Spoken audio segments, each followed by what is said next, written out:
Boda indeseada de Bárbara Cartland, capítulo 2. Al llegar a Londres en compañía de otras 3 compañeras de escuela y una monja, Honora sintió que su temor aumentaba. A pesar de haber vivido 2 años afuera, en Florencia, tenía la suficiente inteligencia como para percibir que sus tíos no tenían especial interés en que regresara a su lado. Le había resultado embarazoso no ser la alumna mayor de toda la escuela, sino también la más capaz. Hasta se había dirigido a la Madre Superiora para solicitarle que, como era la mayor de todas, sus trabajos no se tomaran en cuenta para la entrega de premios. «Es un gesto muy generoso de tu parte, Honora», había respondido la Madre Superiora, «pero no es posible cambiar las reglas solo por una alumna, que debió haber salido hace ya tiempo de aquí». «Lo sé, reverenda madre, pero ¿qué puedo hacer? Mi tía, que es muy hermosa y bastante joven, no desea desempeñar el papel de mi tutora, y no tengo otros familiares que desean que vive con ellos». La Madre Superiora comprendía muy bien por qué la condesa de Langston, que era una reconocida belleza de la sociedad, no quería a su sobrina. Honora, durante los 2 años que había permanecido en la escuela, se había convertido no solo en una hermosa criatura, sino que además poseía un carácter acorde con su belleza. No había ninguna otra alumna a quien las otras muchachas admiraran más. La Madre Superiora pensó que si Honora hubiera sido su hija, le habría preocupado mucho que la arrancaran de la quietud del convento para lanzarla al círculo social del cual su tía era líder. Pero a la vez, todos sabían que la reina de Inglaterra y su esposo, el príncipe Alberto, constituían una pareja modelo, ejemplo de lo mejor y más correcto de la vida conyugal. Oraba porque Honora, a quien había llegado a querer, se casara con un hombre decente, y no con alguien de reputación semejante a la de los tíos de la reina, que habían escandalizado a Europa. Con voz alta le había dicho: «Sé, Honora, que a donde vayas recordarás lo que aquí te enseñamos, y seguirás los dictados de tu conciencia». «Lo intentaré, reverenda madre». Las otras alumnas, que durante las vacaciones viajaban a París, Roma, Madrid y a otras alegres ciudades, demostraban gran entusiasmo por las fiestas, bailes y recepciones que ofrecían sus padres. También le hacían comentarios en voz baja acerca de los apuestos jóvenes que las cortejaban, a pesar de que aún estaban en la escuela. «Soy tan ignorante en esas cosas», pensaba Honora con desaliento. Tenía la esperanza, aunque le parecía poco razonable, de que su tía la ayudara y la instruyera, como su madre lo habría hecho. Si papá estuviera vivo, reflexionó cuando cruzaban Francia, y recordaba lo alegre que era, y cómo se reía de todo, aún de las deudas. «Ya se presentará algo», solía comentar cuando los acreedores lo presionaban. «Ese es el punto de vista de un jugador, papá», le había respondido ella una vez. Harry Lang se había reído antes de responder. «La vida misma es un juego de azar. Muchas veces estás arriba y otras abajo. Y entonces lo único que puedes hacer es tomar las cosas con filosofía y confiar en que, con el tiempo, aunque los tantos estén en tu contra, ganarás». Como su alegría era contagiosa, Honora había comprendido que no valía la pena discutir con él. Era más sencillo reírse como él lo hacía y esperar que las cartas estuvieran a su favor en la siguiente jugada. Pero cuando murió, durante una cacería, ya hacía tiempo que ni las barajas ni los caballos le eran favorables. Por lo tanto, Honora se había enterado de la gran cantidad de deudas que su tío había tenido que cubrir, y su tía Aline se había asegurado de que no lo olvidara. «Espero que te sientas agradecida», le había dicho con sequedad, al informarle que se iría a Florencia. «Muchas gracias, tía Aline», había murmurado Honora.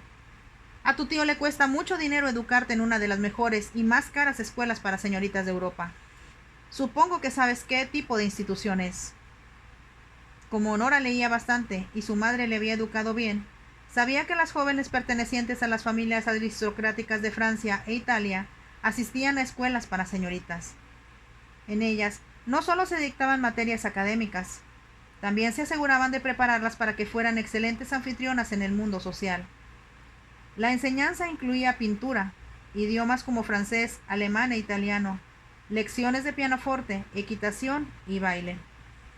En cuanto Honora se repuso de la pérdida de su padre, las lecciones ocuparon todo su tiempo, porque las disfrutaba y se daba cuenta de que su mente se desarrollaba con lo que aprendía. Su padre le había dicho en numerosas ocasiones: «Por amor de Dios, querida, Asegúrate de tener algo de qué hablar que no sea de ti misma. Una linda cara es una buena tarjeta de presentación, pero un hombre se aburre rápidamente de los labios, por irresistibles que sean, que solo dicen banalidades.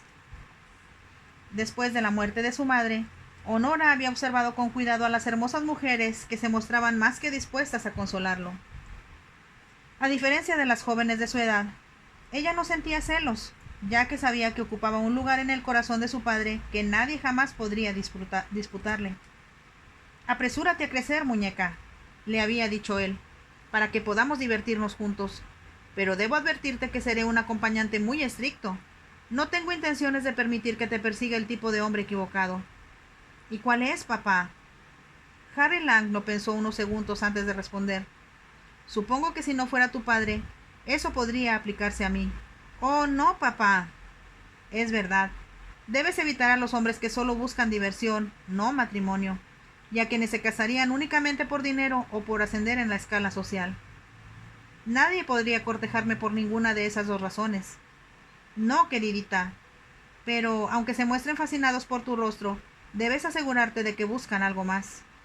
Ella se mostró desconcertada, y él le explicó. Un hombre debe amarte por ti misma, por tu personalidad y carácter, como yo amé a tu madre. Ella no solo era la mujer más hermosa que jamás conocí, sino también la más dulce y adorable. El tono de su voz le indicó cuánto la añoraba. La amaba, y la verdad es que ni por un momento nos aburrimos el uno del otro, porque nos reíamos de las mismas cosas y nos estimulábamos mutuamente. Eso, mi muñeca, es muy, muy importante para elegir marido. ¿Y si el hombre de quien yo me enamore no desea casarse conmigo? Lo hará sin duda, pero no caigas en sus brazos demasiado rápido, para que así te aprecie más cuando logre conquistarte. Honora había comprendido las palabras de su padre. Cuando observaba a las bellas mujeres que lo asediaban porque era muy apuesto, tratando de conquistarlo de formas muy evidentes, pensaba que sus actitudes no solo eran vergonzosas, sino también tontas. Comprendía por qué él se reía de ellas, y aunque a veces se mostrara entusiasmado con alguna, sus relaciones nunca duraban mucho. ¿Ya te aburriste de Lady Studley?, le había preguntado cuando solo tenía 13 años. Ya que tu pregunta es directa, mi respuesta será directa, sí. En cierta ocasión, un día en que Honora leía en el salón, la aludida dama había entrado. ¿En dónde está tu padre?, preguntó. Era una mujer muy bella y elegante, de reluciente cabellera pelirroja, y con ojos de reflejos verdosos. A Honora le pareció extraño que su padre se hubiera aburrido tan pronto de ella. Papá salió. Siempre está ausente cuando vengo a verlo. ¿Cuándo volverá? Lo ignoro. Creo que fue a Ranelagh. No creo que haya ido solo, exclamó Lady Studley. Se sentó en el sofá y de pronto dijo, con un tono de voz muy diferente, ¿qué voy a hacer? ¿Qué voy a hacer, Dios mío? Honora se sintió incómoda y apenada sin saber qué responder. Después de un momento, Lady Studley se puso de pie. De sus ojos brotaban lágrimas que se apresuró a secar con un pañuelo. Se dirigió hacia la puerta y dijo, cuando vuelva tu padre, dile que si tiene compasión o un poco de decencia, debe acudir a mí. Tengo que verlo, ¿comprendes? Honora sintió mucha lástima por ella. Al regreso le comentó con su padre.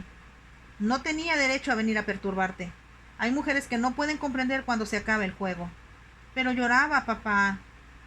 Las mujeres logran llorar con gran facilidad, aun cuando no pueden salirse con su capricho. Lo siento, Honora. Aunque me consideres cruel, no hay nada que yo pueda hacer. ¿No sería mejor que la vieras, papá? No, sería peor. Lady Studley desea lo que yo no puedo darle. ¿Amor, papá? Supongo que puedes llamarlo así. Pero el amor, queridita, no es algo que brote a voluntad. Está o no está, y ni lágrimas ni súplicas pueden hacerlo surgir. A solas, Honora había reflexionado y comprendió que su padre tenía razón.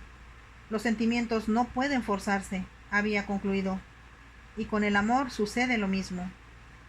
Y ahora, cuando el carruaje la conducía hacia la casa de la Plaza Grosvenor, pensó que le resultaría muy difícil llegar a querer a su tía Aline. Debo hacer lo posible por quererla, razonó consigo misma, porque ella y tío George son lo único que me queda para recordar a papá. Dalton, el mayordomo, le brindó una cálida bienvenida. Me alegro de que haya vuelto a casa, señorita Honora. ¿Tuvo usted buen viaje? Sí, gracias. ¿Está mi tío? Regresará pronto, señorita. La señora le espera en el salón. La condujo a través de la elegante escalinata y abrió la doble puerta de ébano. La señorita Honora, milady. Aline, que estaba sentada al fondo del salón, observó a Honora cuando ésta se aproximaba a ella con una mirada dura que no tenía nada de bienvenida. Aunque Honora lo ignoraba, era mucho más hermosa de lo que su tía recordaba. Así que al fin llegaste. Honora hizo una ligera reverencia. Nos retrasamos un poco porque el mar estaba agitado cuando cruzamos el canal, tía Aline. La condesa la miró de arriba a abajo antes de decir: Supongo que te agradaría cambiarte de ropa, pero como tengo que salir, deseo hablarte antes. Por lo tanto, será mejor que te sientes y me escuches. Sí, claro, tía Aline, respondió obedientemente mientras tomaba asiento frente a ella. Observó a la condesa con los ojos llenos de admiración y en un impulso exclamó: «Estás, tía Aline, como un cuadro que debía colgar de la Galería Uffizi». Por un instante, la dura mirada de Aline se suavizó. Entonces miró el reloj. «Debo salir en 5 minutos. Lo que tengo que decirte será breve». «¿Qué es, tía Aline?». Se hizo una breve pausa, como si la condesa buscara las palabras adecuadas. Luego, con voz fría, respondió: «Eres una joven muy afortunada. En realidad, no conozco a ninguna muchacha que al salir de la escuela haya recibido una noticia tan maravillosa como la que voy a darte». Honora se sintió inquieta. Era muy sensible y percibía, y aunque las palabras de su tía no tenían un tono triunfante, tuvo la sensación de que lo que se proponía decirle sería desagradable. No respondió, se limitó a esperar. «Te casarás con el duque de Tynemouth», afirmó su tía con una voz que parecía salir a fuerzas de su boca. Honora pensó que había escuchado mal. Asombrada preguntó: «¿Dices que voy a casarme?» «Sí, con el duque de Tynemouth, el más codiciado, rico e importante soltero de toda Inglaterra. Ninguna jovencita de tan poca importancia como tú ha recibido antes tal honor. Pero si no lo conozco». «¿Y eso qué importa? Te visitará dentro de 2 horas. Para entonces yo ya habré regresado y el compromiso se anunciará mañana». No comprendo lo que me dices. Por supuesto que pensaba casarme algún día, pero no con un hombre a quien no conozco y de quien no sé nada. Es el tipo de comentario estúpido que debía haber esperado de alguien de tu edad. Trata de meterte en la cabeza que el duque es el mejor partido del país. Todos los padres de hijas casaderas le piden casi de rodillas que sea su yerno, y ahora tú has tenido la suerte de ser elegida como su esposa. Aline contuvo el aliento antes de agregar: «Debes agradecer a Dios esta bendición. Supongo que en el convento te enseñaron a hacerlo». «Por supuesto que he pensado en casarme, tía Aline, pero no creí que sería con alguien que no conozco, a quien no amo, como mamá y papá se amaron. Pensé que ya tenías edad suficiente como para comprender que tu padre nunca debió casarse con ella». «¿Por qué lo dices?» «Porque tu padre, con su apariencia y su linaje, debió casarse con una joven heredera. Tu madre era muy hermosa, no lo niego, pero su belleza era lo único que poseía». Con voz desdeñosa agregó: «Como debiste advertirlo, por esa razón siempre vivieron en la estrechez, y cuando tu padre murió debía miles de libras que tu tío tuvo que pagar». «Mi único deseo», respondió Honora con voz queda, «es poder pagarle ese dinero. Se lo agradecí entonces y se lo agradeceré de nuevo, así como el hecho de haberme pagado la escuela. Puedes expresar tu gratitud con algo más que palabras, y cuando te cases con el duque tendrás cientos de oportunidades de hacerlo». Honora, que estaba muy pálida, preguntó ahora con voz ahogada: «¿Cómo voy a casarme con él?» «Todo se arreglará, déjalo por mi cuenta. Y si tienes dudas y absurdos comentarios, no se los digas a tu tío». Honora la miró con los ojos muy abiertos y la condesa prosiguió: «Lo único que debes hacer es lo que yo te diga. Y lo primero es subir y ponerte una ropa más adecuada. Supongo que la tendrás». Tras una pausa y como si le resultara muy difícil decirlo, añadió: «En cuanto se anuncie el compromiso, nos concentraremos en preparar tu ajuar, ya que debes contar con algo a la moda para lucir antes de presentarte ante nadie». Volvió a mirar el reloj y se puso de pie. «Por el momento es todo lo que tengo que decir. y te repito que eres muy afortunada. Pero no intentes imitar la vida de tus padres, ya que en el futuro la tuya no tendrá ningún parecido con la de ellos. Y como un barco a toda vela, la condesa abandonó la habitación. Honora oyó que le decía al mayordomo: «Que alguien conduzca a la señorita Honora a su habitación. Volveré en 1 hora, ya que espero la visita del duque de Tainemouth a las 6». «Muy bien, señora». Honora no se movió. Sentía como si le hubieran dado un golpe en la cabeza y no pudiera pensar con claridad. «¿Casarme? ¿Cómo es posible?», se preguntó. En ese momento, el ama de llaves, la señora Morton, entró en la habitación. Honora la reconoció. «Suba conmigo, señorita». La señora ordenó que se cambiara y se arreglara antes de su regreso, y ya subieron su equipaje. Solo mucho después, Honora se percató de que no la habían conducido a la pequeña habitación que ocupara en el pasado, sino a uno de los mejores dormitorios para huéspedes, con vista al jardín de la plaza. 2 doncellas desempacaban los baúles que había traído de Florencia. Su ropa era sencilla, pero poseía un lindo vestido de día que le había comprado a una de las compañeras que se había aburrido de él y que provenía de una de las mejores casas de moda de París.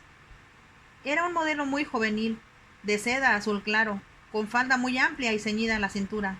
El talle, muy favorecedor, estaba adornado con delicado encaje. Cuando se lo puso, la señora Morton la observó con admiración. «Es usted tan linda como su madre, señorita. Cuando la vi por primera vez con su padre, pensé que era la dama más hermosa que yo había conocido». «También a mí me lo parecía. Y si solo me parezco un poco a ella, me sentiré muy orgullosa. Se parece mucho y nadie podría negarlo. Solo tiene el cabello más claro. Tal vez oscurezca cuando sea más grande». La señora Morton se rió. «No lo creo probable, y la mayoría de las jóvenes se sentirían encantadas de poseer una cabellera que parece el sol de primavera. Deje que Emily se lo peine, lo hace muy bien». Emily le formó rizos a los lados de las mejillas, y cuando terminó, las doncellas la miraron con admiración. «Parece usted una figura de porcelana de Dresde, señorita Honora», exclamó Emily. Honora la observó, así como a la otra doncella, y sospechó que las dos pensaban que quien no se sentiría muy complacida sería la condesa. Cuando las doncellas salieron y se quedó a solas con la señora Morton, permaneció sentada en el tocador. «Parece preocupada, señorita Honora. ¿Qué le sucede?» «Supongo que se debe a que al estar de regreso en Inglaterra añoro a papá». «No debe sentirse así, señorita. La señora tiene grandes planes para usted y estoy segura de que llegará a ser un gran éxito». Honora supuso que la señora Morton ya estaba enterada de que iba a casarse con el duque. Pensó que aunque no se le hubiera avisado a los sirvientes, estos siempre se enteraban de todo porque escuchaban a través de las puertas o mientras atendían a los señores. Y se habría asustado aún más si se hubiera sabido que la noche anterior sus tíos habían sostenido una fuerte discusión. «¿Que accediste a qué?», había exclamado el conde, con un tono de voz de trueno que era imposible no escuchar a través de las puertas. «No me grites, George. Ya te expliqué que Ulrich Tainemouth accedió a casarse con Honora. Ni siquiera la conoce». «No, pero conoce a la princesa y eso le basta». «¿Es decir que tú preparaste este plan para ayudarlo a no casarse con la sobrina del príncipe Alberto?» «Eso fue lo que dije. Y sin importar cómo esté Honora ahora, después de 2 años en Florencia, no puede ser tan fea ni tan aburrida como la princesa Sophie. En primer lugar, no tenías derecho a decirle a Tainemouth lo que yo te confié. Y jamás en mi vida escuché una idea más absurda, razón por la cual me niego a participar en ella». «¿Qué harás?» «¿Qué haré? Decirle a Tainemouth de forma categórica que no concedo el permiso de que se case con Honora, y que si quiere encontrar un pretexto para eludir la orden de la reina, que sea la sobrina de otro». La risa de la condesa no fue un sonido muy agradable. «¿De veras, George? ¿Cómo puedes ser tan tonto? Sabes tan bien como yo que cualquiera de nuestros conocidos sería capaz de ponerse de rodillas y besar el suelo si con eso lograra que el duque se convirtiera en su yerno». Con voz deliberadamente triste añadió: «Por desgracia, no tenemos una hija que ofrecerle, pero accedió a casarse con Honora. ¿No entiendes lo que eso significa?» Después de un silencio, con gran lentitud, el conde respondió: «Supongo que, desde tu punto de vista, significa que verás a Tainemouth con más frecuencia de lo que ya lo haces, lo que ya es demasiado». Como si el tono de voz de su esposo fuera una advertencia, la condesa cambió de táctica. Josh, querido, estás celoso. Qué adorable eres. Y me haces muy feliz. Le rodeó el cuello con los brazos y levantó su bello rostro hacia él al decir: Nadie sabe mejor que tú que me divierte coquetear con el duque, y nadie niega que es un punto a mi favor a que sea tan atento conmigo. Pero ya sabes que soy fría e indiferente con todos los hombres. Se le acercó un poco más. Es algo de lo que tú mismo me has acusado, a pesar de que sabes cuánto te quiero. Aline acercaba el rostro de él hacia el suyo. Un tanto reticente, el conde la rodeó con sus brazos. Aline, empezó a decir, pero ella lo besó y le impidió continuar. Solo cuando lo soltó pudo decir: debemos discutir el asunto. No hay nada que discutir, querido George. El duque prometió casarse con Honora, y como debe adelantarse a la reina, el compromiso se anunciará mañana. Así que tú y yo debemos decirle a todos que fue un arreglo hecho hace mucho, cuando ella aún era muy joven para casarse. Dudo de que alguien lo crea. Aunque su tono era reticente, la condesa comprendió que había ganado la batalla. Todas esas mujeres que han intentado capturarlo, ya sea para sus hijas o para ellas, se morirán de envidia. Déjalo todo por mi cuenta, George. Lo único que tú tienes que hacer es comprarle una ajuar a Honora, que costará mucho dinero, pero puedes pagarlo. Vas demasiado rápido, Aline. Aún no he dado mi consentimiento para este absurdo plan, y no tengo intenciones de... Se detuvo porque se dio cuenta de que su esposa ya no lo escuchaba, y que se disponía a salir de la habitación. Debemos vestirnos para la cena, George. ¿Olvidas que estamos invitados a la casa de los Devonshire? Por supuesto, no me menciones ni una palabra sobre el compromiso hasta que llegue Honora. Cuando caminaba con lentitud hacia sus habitaciones, el conde pensó que si Tynnemouth se casaba, dejaría de representar la amenaza que le parecía en ese momento. Honora se detuvo en lo alto de la escalinata que conducía hacia el salón. Entonces escuchó que alguien entraba en el vestíbulo. Con una mano apoyada en el barandal, observó que el mayordomo recibía un sombrero, un bastón y los guantes de un hombre. Con el corazón oprimido, supuso que sería el duque. Incapaz de moverse, observó que era alto y de anchos hombros. Aunque no podía ver su rostro con claridad, advirtió que poseía una silueta y una personalidad que hacían honor a su importancia. Por primera vez se le ocurrió pensar que si se casaba con él, se convertiría en una duquesa. La idea la asustó, como la asustaba en el hombre que sería su esposo. Es imposible. No puedo hacerlo, pensó con tristeza. No podía imaginar cómo podría evitar que la casaran con un desconocido. Mamá se habría escandalizado y papá se opondría con violencia, se dijo. Pero no estaba muy segura. Después de todo, a su padre siempre le había gustado que lo invitaran anfitriones distinguidos. El miércoles seré huésped del duque de Marlborough, le había dicho un mes antes de morir, lo que significa que montaré los mejores caballos, beberé del mejor vino y me divertiré en compañía de la gente más distinguida de Inglaterra. ¿Qué te parece? Muy emocionante, papá. Y con mirada maliciosa preguntó: ¿por qué te invita? Te lo diré. Porque soy muy buena compañía. Divierto a la gente y la hago reír. Y en tanto los hombres me consideran muy buen deportista, las mujeres... Hizo una pausa y añadió: ¿qué importan las mujeres? Pero tú no eres tan rico ni tan importante como la gente con la que sueles pasar la mayor parte del tiempo. Lo sé, y por eso resulta más gratificante. Cuando crezcas descubrirás, querida, que los ricos se aburren con frecuencia y necesitan de alguien que les levante el ánimo y les escuche sus cuitas. Te parecerá increíble, pero las tienen. Ni duques, príncipes o marqueses, nadie, papá, creo que pueda ser más atractivo ni divertido que tú. Eso es lo que deseo que crean, respondió su padre con una sonrisa. A su regreso lo esperaba otra docena de invitaciones para importantes mansiones. Honora esperaba con ansia el día en que pudiera acompañarlo. Pero ahora, aunque estaba segura de que a su padre le impresionaría el duque, sin duda no desearía que se casara con un hombre a quien no amaba y que visiblemente tampoco estaba enamorado de ella. ¿Por qué desea casarse conmigo?, se preguntó. Ignoraba la respuesta, pero debía existir una razón y algo le indicaba que no era muy agradable. Bajó al salón.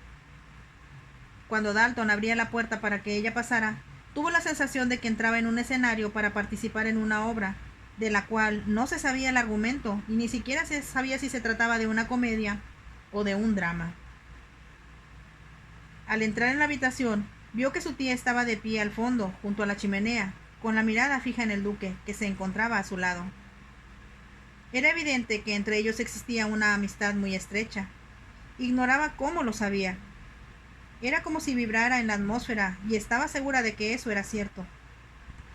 Ya había llegado a la mitad de la habitación cuando el duque y su tía advirtieron su presencia. «¡Oh, ya estás aquí, Honora!», exclamó Aline. Al posarse en ella, su mirada se endureció. Cuando llegó hasta ellos, casi con esfuerzo, la condesa indicó: «Querida, te presento al duque de Tynemouth, Ulrich. Ella es Honora». Como se sentía turbada, a Honora le resultaba difícil mirarlo, pero como sabía que sería incorrecto no hacerlo, levantó sus ojos grises hacia el rostro de él mientras hacía una reverencia. El duque se inclinó ante ella, y cuando la miró, tuvo la desagradable sensación de que al observarla casi esperaba encontrar algo que le disgustara. No era lo que esperaba recibir en él, y casi como si fuera una señal de advertencia, se dijo que así como ella no deseaba casarse con él tampoco lo deseaba. Entonces, ¿por qué? ¿Por qué? La pregunta parecía flotar en el aire, susurrada por los troncos que ardían en la chimenea y transportada por el aroma de las flores. «Encantado de conocerla, señorita Lang», exclamó el duque con voz profunda. Pero por su tono, Honora adivinó que no estaba encantado. Entonces, ¿por qué quería casarse con ella? Fin de este capítulo 2 de la nueva novela que estamos leyendo, Boda Indeseada, de Bárbara Cartland. Por favor, déjenme sus comentarios y su like, y nos vemos en el siguiente capítulo. Bye.